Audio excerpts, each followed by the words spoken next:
She spent 20 years taking care of a man, not her husband, not a relative, just her former boss. But on the very day he passed away, his own son threw her out of the house with one cold sentence: "This is not a nursing home. No thank you. No goodbye hug, nothing but silence," and the sound of the gate slamming shut behind her. But just a few days later, that same son showed up at her rundown motel room, tossed an old photograph on the floor, and growled, "Explain this. Were you just friends, or have you been playing the angel for 20 years, just waiting for the inheritance?" And that is when everything unraveled. Buried memories, lies from the past, a quiet affection that was never given a name. All of it began to come to light, starting with that one fateful phone call. Stick around until the end, because once the truth is revealed, this story will not only bring tears to your eyes, it might just change the way you look at family, forgiveness, and yourself. A cold New York morning, the kind of chill that feels like a cut you do not want to touch. Under a grey sky and weathered rooftops covered in moss, William Carter's funeral unfolded like a mandatory ritual. No flowers, no music, just a few old colleagues who stood in silence, then quickly left. The only one who stayed until the very end was Rose, an elderly woman, thin and trembling inside an old black coat, her dry hands clutched together in front of the headstone. She did not cry. She had already cried for the past 3 years, every single night, sitting quietly at William's bedside, caring for him without a single complaint. Just a few feet away stood Andrew Carter, William's only son. Cashmere coat, shiny Italian shoes, handsome face, but cold as ice. He never once looked at Rose. It was the first time in over 10 years that these two people shared the same space, but they stood like strangers from different worlds. That same afternoon, at the Carter family estate on Park Avenue, Rose was still making tea at exactly 5 o'clock, as she had done for the past 3 years, even after William could no longer drink it. Andrew stood in the kitchen doorway, his voice sharp as steel. "You do not need to make tea anymore. Starting today, you no longer have to do anything here." Rose froze, her voice faltered. I was just going to tidy up his room before I leave." "No need," Andrew snapped. "I already called a professional cleaning service. This is my house, not a retirement home." The words hit like a blade. Rose said nothing more. She turned and went back to the small room behind the kitchen, the same room she had lived in for more than 20 years, like a shadow. And at exactly the 3rd minute of this story, the first shocking detail emerges. As she was packing, Rose pulled out a small worn album from beneath her pillow. Between its yellowed pages was an old faded photograph. A summer beach in 1986, 3 people standing together: William, Susan, and Rose. They were smiling. William's hand rested gently behind Rose's back. Susan wore a white dress, standing close beside him. On the back of the photo, a handwritten note read, "Summer 86, friends forever." Rose was not just a housekeeper. She had once been a close friend to both husband and wife. And this, Andrew had never known. What happened after that photograph? Why did his mother leave? And why was Rose, the quietest person in their lives, the one who stayed the longest? From here, layer by layer, the past will be uncovered, and you will see, some people live in silence, but they carry an entire family on their shoulders, without anyone ever knowing. Andrew stared at the old photograph as if it had just shattered a part of his memory. 3 people, William, Susan, and Rose, standing close together, smiling brightly under the summer sun. A simple moment, but to Andrew, it felt like betrayal. Echoing in his mind was something his mother had said the day she left. "He betrayed me because of her." Her. For over 20 years, Andrew had never called Rose by name. She was just that woman. nothing more. Furious, he slammed his foot down on the photo, grinding it beneath his heel, like he could crush the surge of emotions rising inside. But moments later, he knelt down, picked up the torn pieces with trembling hands, and slipped them into a new envelope. If this was all just an act, she is going to face it. That night, Andrew went to the rundown motel where Rose had been staying, a tiny weekly rental in Jackson Heights. He did not go inside. He just stood at the doorway, tossed the envelope onto the floor, and snapped, "Friends? Or were you just playing the saint for 20 years, waiting for the will to come your way?" Rose bent down, picked up the photo, and gently wiped it with her sleeve. She did not defend herself. She did not cry. She simply pulled a small folded cloth from her coat pocket. Inside was a sealed envelope. "If you still have any humanity left, go see the person you need to talk to." The person was his mother, Susan. The next day, Andrew stepped into a luxurious apartment in Williamsburg, where Susan had lived for over a decade, never once reaching out to her son. She wore a black silk robe, bare feet, bright red nail polish, and a faint trail of expensive perfume. "So, what did you come here to hear?" she asked coolly. "You said Dad betrayed you because of Rose." "Because he looked at her in a way he never looked at me," Susan replied with a shrug, her tone bitter. "And I knew I could never win that look." Andrew stood frozen. "So you did not leave because you were betrayed? You left because you gave up?" "I walked away from a game I no longer wanted to play." Susan lifted her wine glass, no trace of guilt in her eyes. "I chose freedom. Men, money, reputation. I had it all. Except your father's heart. And Rose, she only had one thing, love. And she was foolish enough to hold on to it for far too long." Andrew shouted, "Then why did you let me grow up hating her? I insulted the only person who cared for you and Dad." "Because you were easy to influence," she said coldly. "Because you chose the version of the story that was easier to believe." Susan took a drag from her cigarette. "Do not blame me. Every woman who feels like a failure needs someone to blame. And Rose was the easiest target." Andrew said nothing. He stood unsteady and walked away. Behind him, Susan added one final blow. "She never stopped you from leaving because she always knew you never wanted to stay." That night, Andrew did not go back to the estate. He wandered through the quiet streets of New York, his mind spiraling between truth and lies, childhood memories and harsh realities.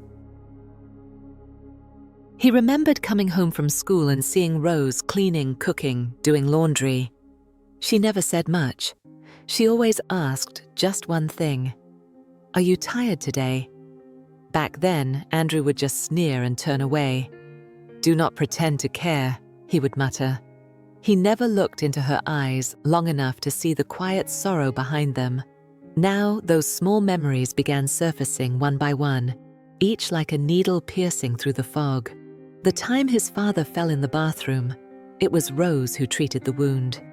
The time he had a fever nearing 104 degrees Fahrenheit, which is about 40 degrees Celsius, it was Rose who carried him through the night to Mrs. Martha's place, whispering softly, "It is all right.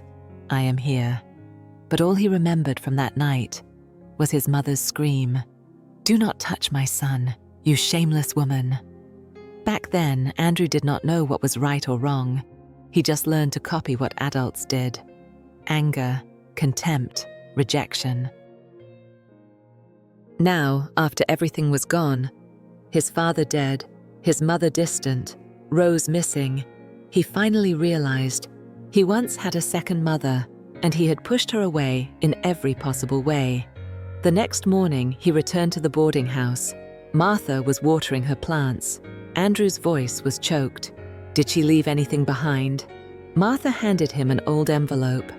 On the outside, it simply said, "Andrew." Inside was a small photograph.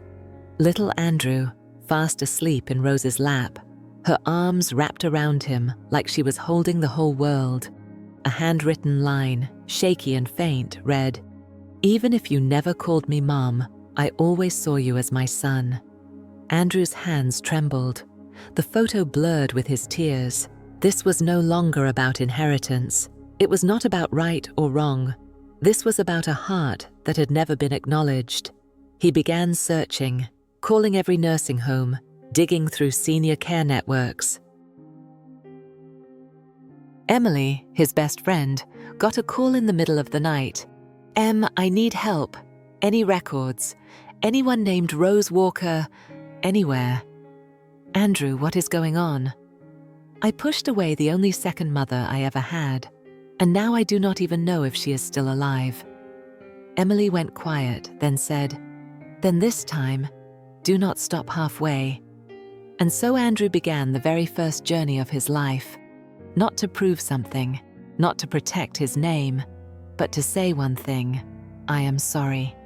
In the days that followed, Andrew vanished from his old world. His office called, he did not answer. Business partners searched for him, he did not care. Instead, he sat for hours in Rose's old room at the estate, going through every drawer, every notebook, every smudged piece of paper, like he was trying to recover a part of his soul that he had thrown away. In one tiny notebook were what looked like trivial notes. September 12th, Mr. Carter coughed more today, called the doctor. October 15th, Andrew got home late, skipped dinner. November 21st, weather getting colder. Remember to leave scarf for the boy in the foyer. Each line was shaky, written by an elderly hand, quiet and unseen. But nothing was forgotten. She had watched over them all. Andrew sat down, his hands trembling as he traced each line. Why did I never see this? Because he never looked. Because he had lived like a wounded child, never realizing that others could hurt too. Now he knew, if there was still time, he would go all the way, not just to make amends, but to say one thing: "I see you now, too late maybe, but I see you." It was the 24th day since Andrew began his search. He sat inside his car, eyes sunken, his body worn down after dozens of phone calls, hundreds of emails, and endless questions at clinics, churches, and shelters. Then his phone rang. It was Emily. "There's a report," she said.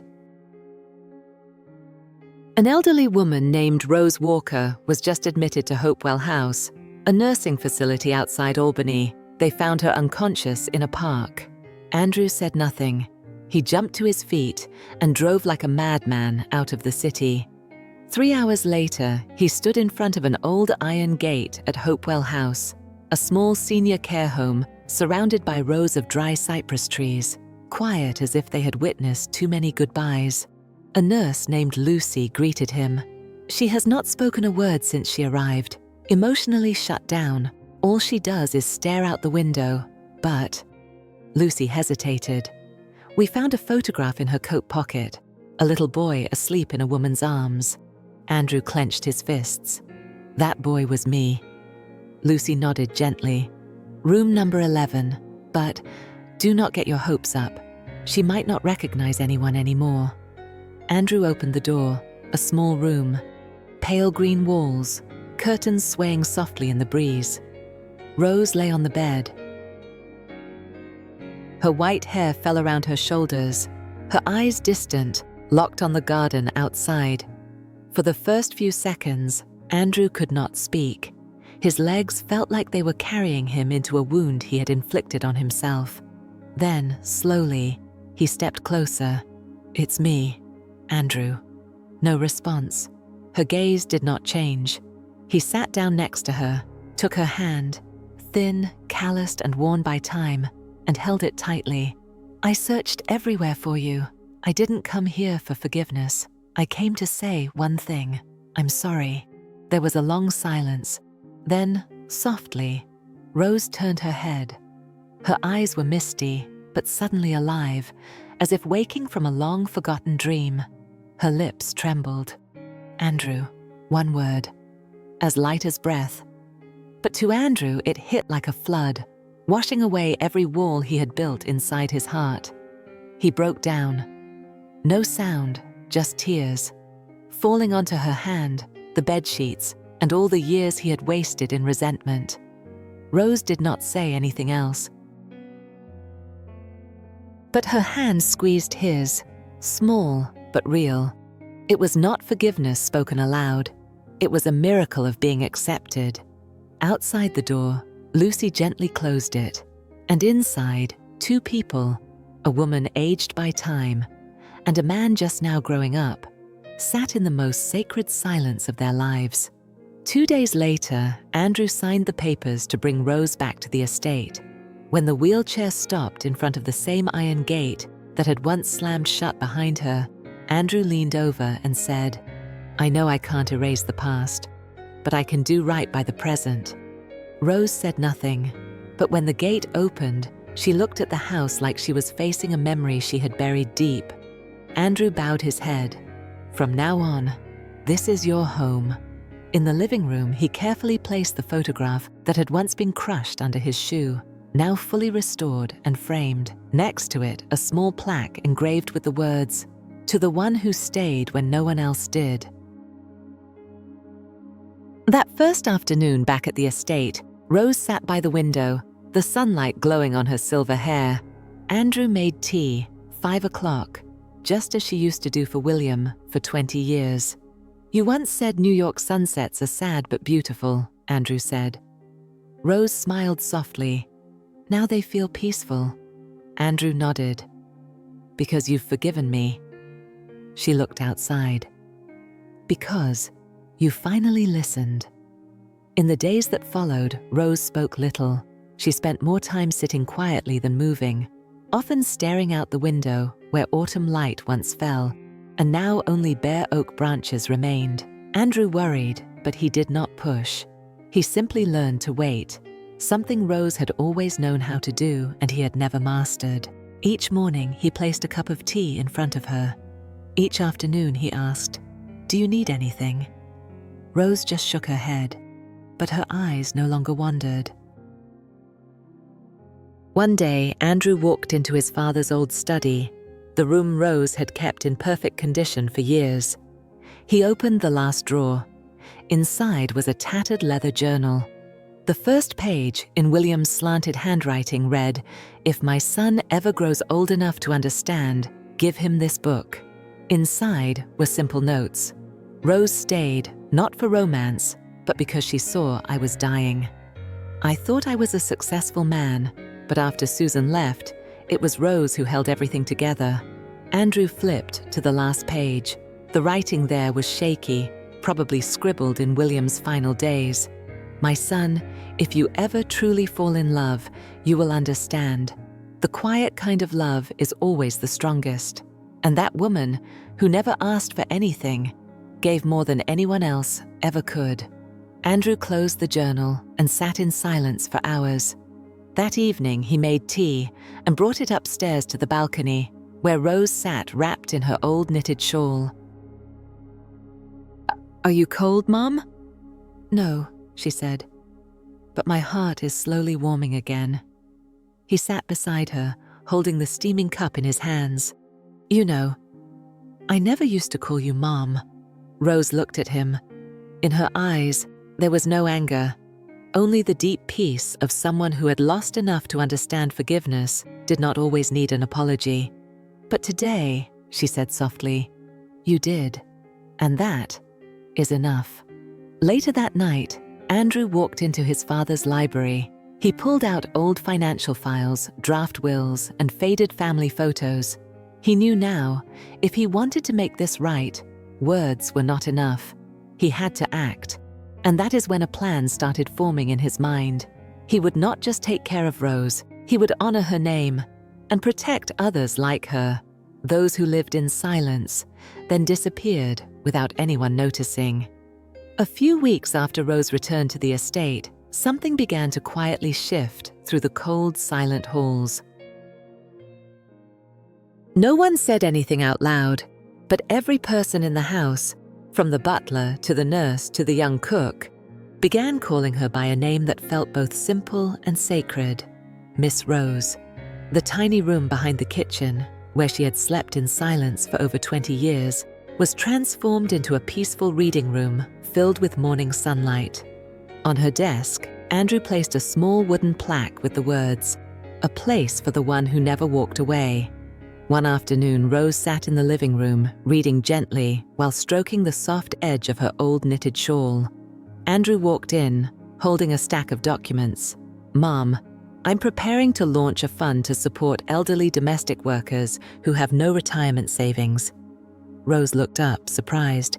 "I told you before, you don't need to do anything. Just understanding was enough." Andrew nodded. "I understand now, but I can't stop there." The very next day, inside a modest hall at City Hall, the Eternal Rose Fund was officially launched. In the front row, Rose sat quietly, holding that old photograph, young Andrew asleep in her lap. On stage, Andrew spoke with a steady voice, full of emotion. "I once believed the people who stayed silently in the background were unimportant, but it turns out they were the ones holding everything together. Miss Rose was not just a housekeeper. She was the one who kept my family from completely falling apart." The room fell silent.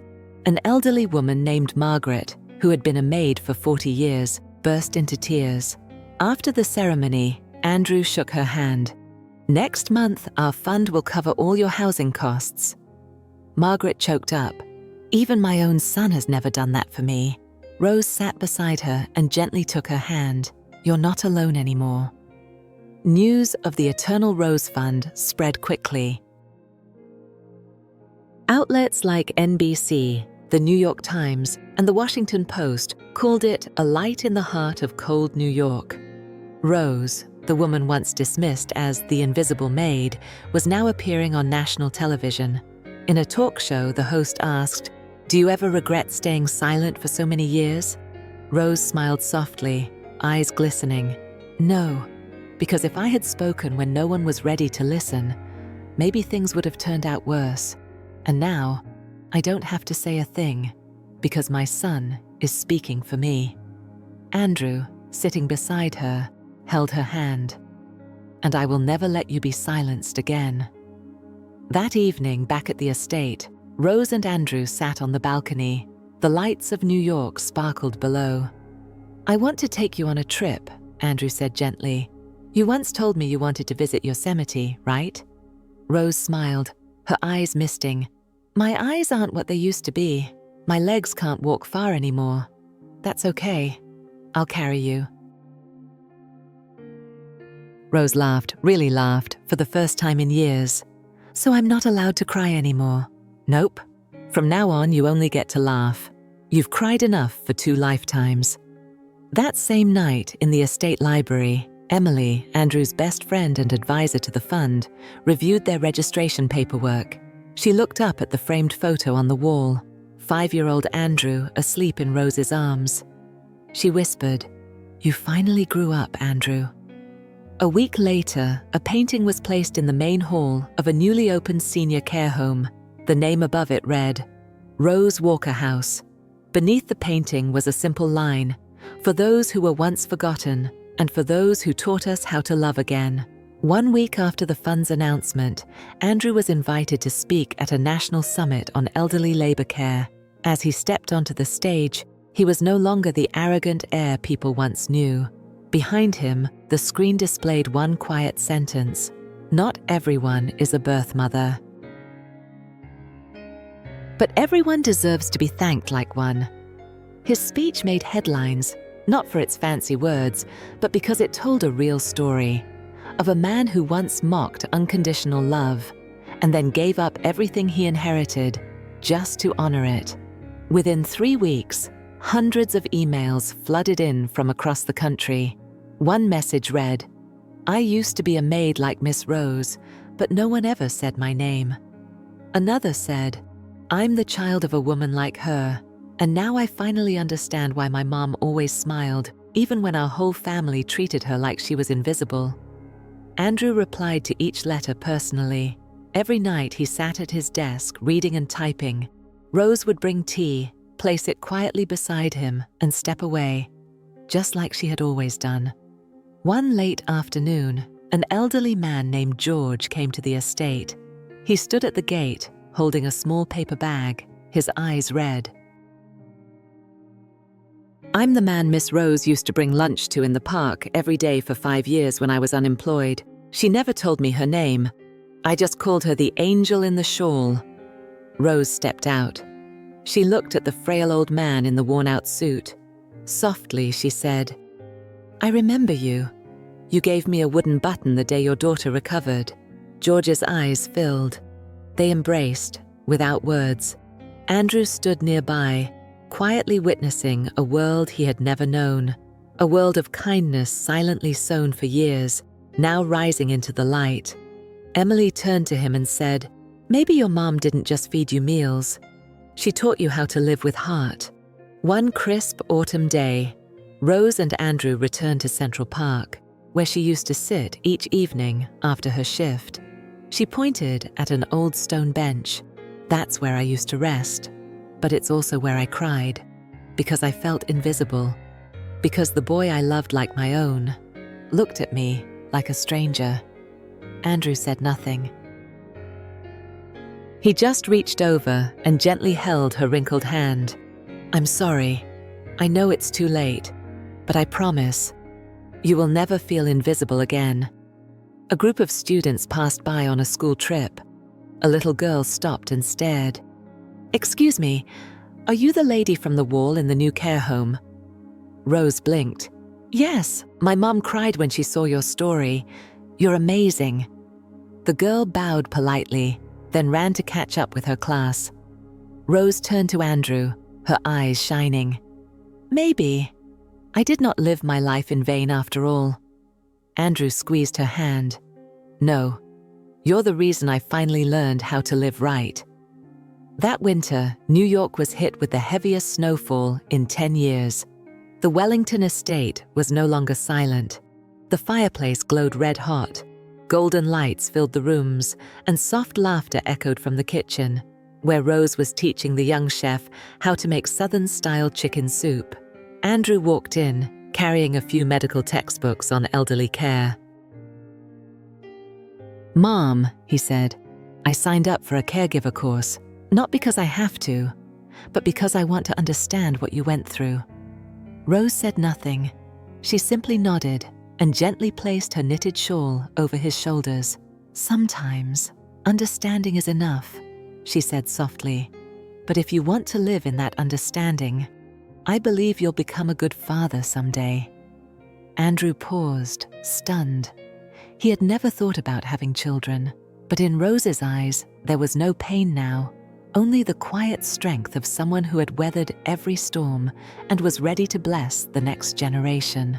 One early spring morning, as green buds began to bloom, Andrew drove Rose to a public garden where they had planted a chestnut tree the year before. It was still small, but its roots had taken hold. Rose looked at it and then turned to Andrew. "You know, a tree doesn't need to grow fast. It just needs strong roots. Just like you, you finally found a place to plant your life."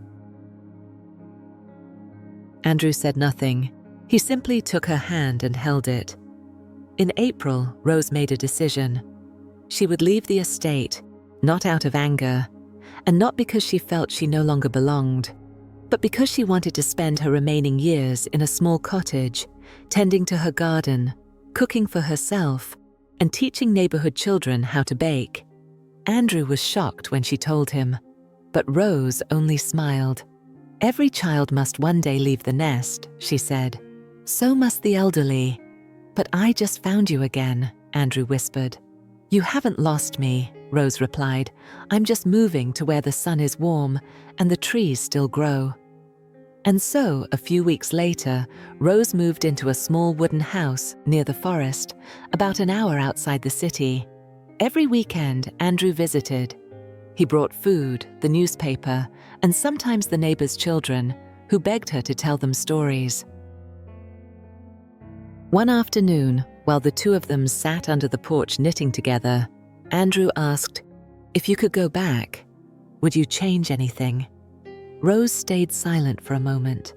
Then she said, "No, Because if I hadn't gone through all that pain, I wouldn't have become who I am today. And if you hadn't made all those mistakes, you wouldn't know how to live right now."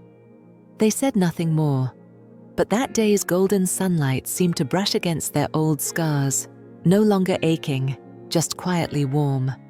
On a wooden shelf inside her little cottage, Rose placed a framed photo. Andrew, 5 years old, sleeping peacefully in her lap. Beneath it, she had written a new note, her handwriting steadier than before.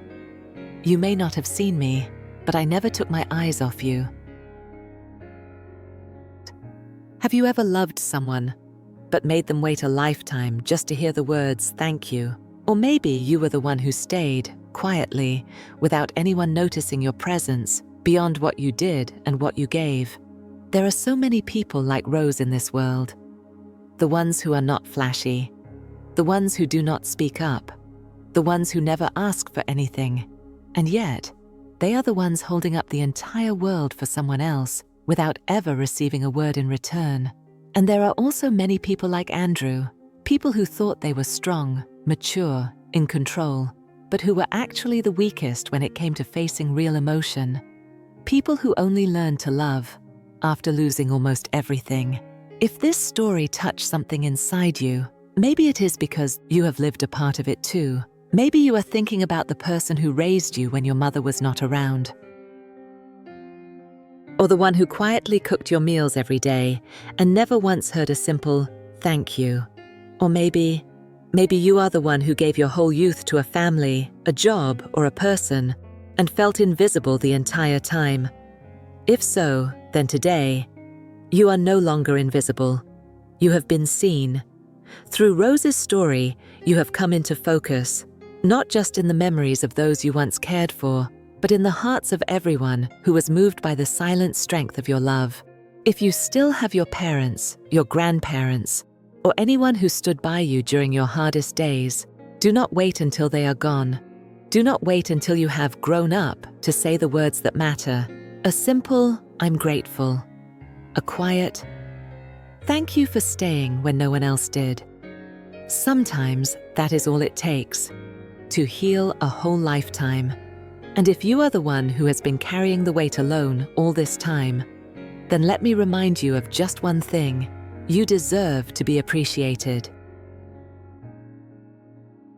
Not because you worked the hardest, not because you sacrificed everything, but simply because you stayed when everyone else walked away.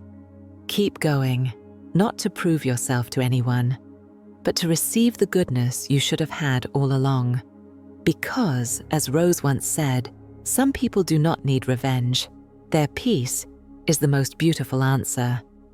Thank you for staying until the very end of this story. You may not know it yet, but just by listening to this moment, you have become part of something small and sacred, a quiet kind of miracle.